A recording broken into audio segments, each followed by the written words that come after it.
Hi, it's Andy from PCR Global with another one of our updates for those new to risk management. So without further ado, I haven't done one of these for a while. So just a quick look around the website, really. I know Andrew Collins has been busy updating it.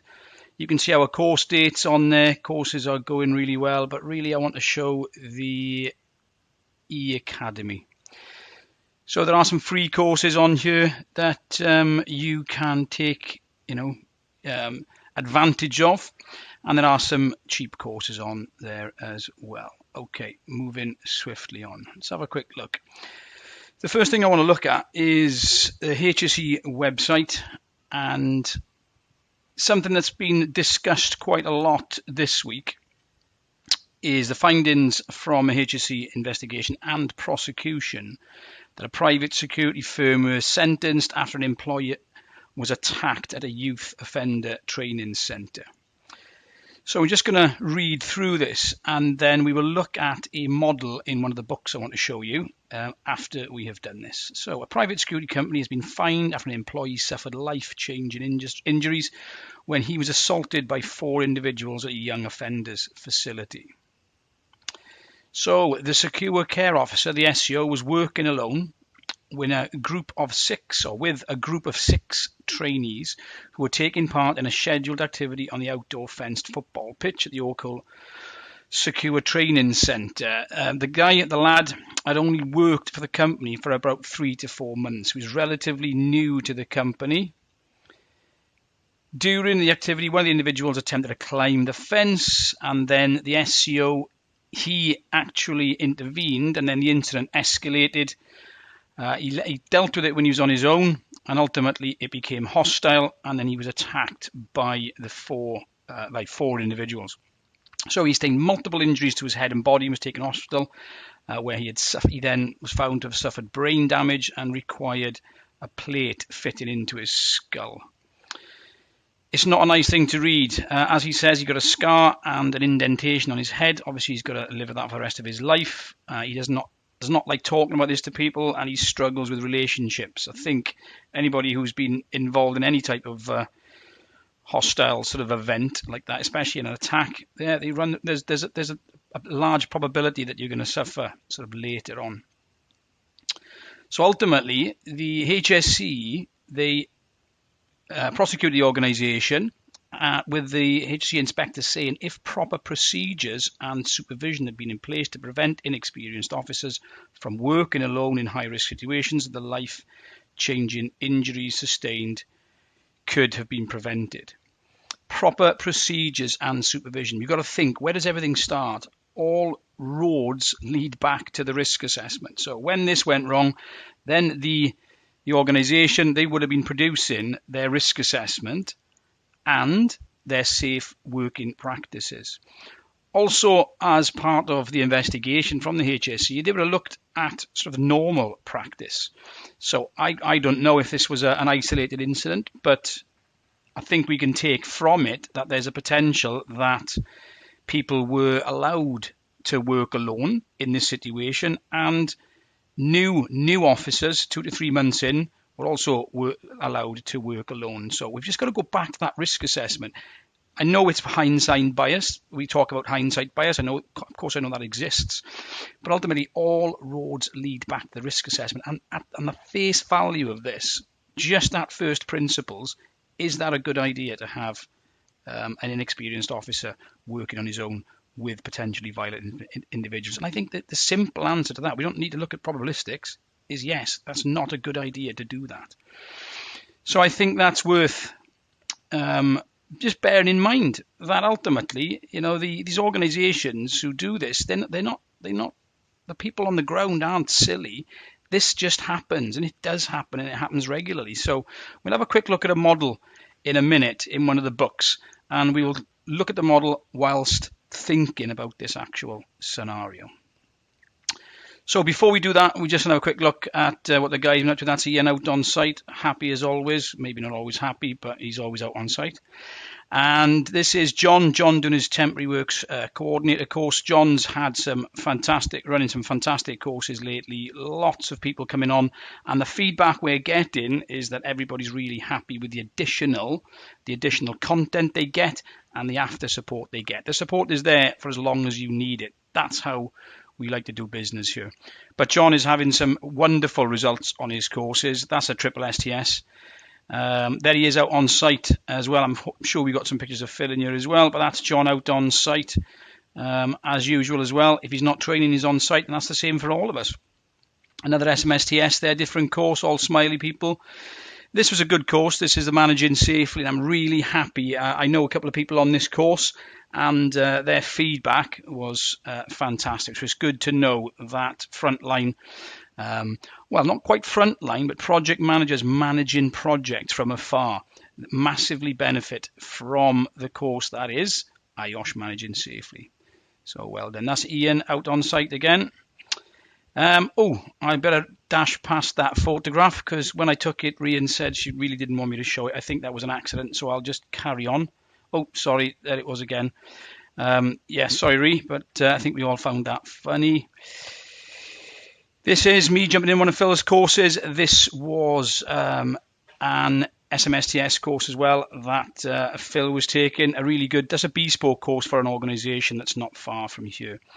A really good organisation who obviously invested in all their staff, the staff that are required to go on that course. So well done. John out on site again. John, I'm not quite sure what happened here to Nigel, but we shall move on. That is the Health and Safety Awareness course. What else have we been doing? Phil's been putting together a phenomenal course, managing the risk of hand-arm vibration. So this course, when Phil finishes it, again, he's going for his chartership, so this is part of the work that he's doing, and we give him plenty of time to do that. It's an interesting course because it goes more than teach you about HAVs. It also goes through how we can manage HAV. So I think that course will be really useful for any health and safety officer at any level. John again, temporary works training. Well done, John. I got this. Ian sent this picture to me, and it's the Mitchell brothers. So that's Phil and Ian. A couple of pictures there of the courses, and that's it for the photographs. So that's us the end of the week, just doing a bit of a catch up with Steve Houston and Mal from Manning Construction. That's probably the same t-shirt I had on Friday, and that's Ian being happy as ever. Right, off the photographs, into the book. Let's have a look at that case study. There's my online sort of library that I like to read. This is a very good book. Any health and safety officers out there will probably recognize this book. It's on his fourth edition. I think it's really good. It's a really good book to have reminders on. And if you've been doing health and safety for a long time, it's just something really good to dip into. I mean, you can see here it's got the parts, risk management introduction, human factors introduction, and then an advanced section in each. So a very good book. What I want to look at is the key elements of risk management. So you hear people talking about risk management, environmental risk management, security risk management, so on and so forth. Here it simply says key elements of risk management. So this is from Tony's perspective, but let's have a look what he's got here. So the key elements of risk management. Tony mentions the management systems and the Plan, Do, Check, Act process, phenomenal process that most of us should be familiar with. And then he breaks that down into what he calls 4.1, the risk management model. So let's have a look at that a little bit closer. So looking in close here and thinking about that incident earlier on, Tony's got plan, do, check and act, and then he's broken them down into each element, which I think is really good. It's a really good read. So risk assess. If you look at the start, he's got decide on risk control measures, work out standards to be met.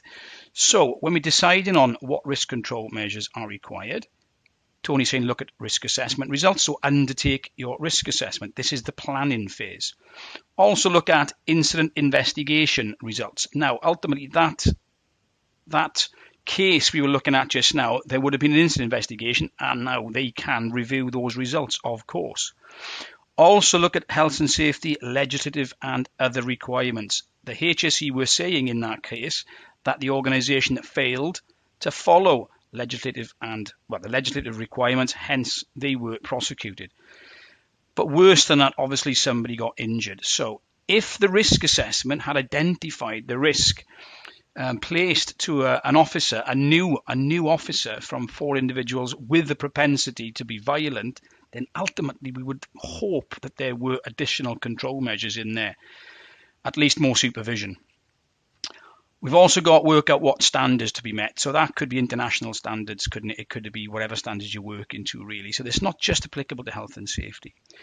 Once we've planned it, then we do it. PDCA, Plan, Do, Check, Act. HSG 65, we know that's in there. We know PDCA is also in 45,001 and the majority of the other risk-related ISO standards.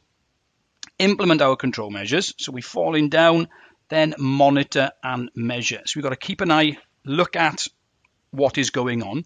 Monitoring is different to measuring, of course, but we are getting feedback from that information on the ground. So we've got to be getting the information from the right people at the right time on the ground. That then seeks down, okay, so do we have any incidents, including accidents?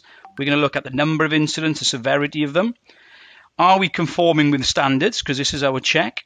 It's our performance evaluation, really, isn't it? If we think of clause 9 of the ISO standard of the high-level structure.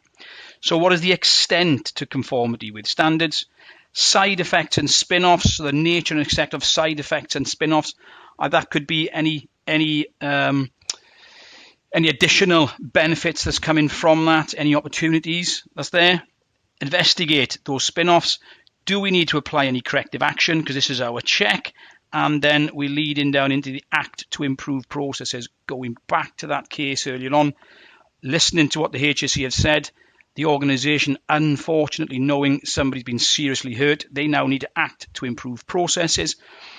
And following the HSC guidance and realistically following the simple guidance that realistically would have been there, or the direction that would have been there in the risk assessment, is not to let that happen again. Very unfortunate, but these things happen. You know, hindsight is 20/20, as people say. But on this occasion, I don't think many of us would have written a risk assessment that would have said that that was acceptable. So it is a little bit painful. And that's why I mentioned earlier on, we don't know if that was a situational violation or that always happened. That was just the way sort of work was done. Then that leads right back to plan, all the way around. Remember, it is a continuous circle, continuous improvement, back to the start to lead through. And that's it, using Tony's risk management model, the PDCA model from his book, to look at that incident. So that is it. I hope you found it useful. As usual, don't trust it, test it. Thanks for watching.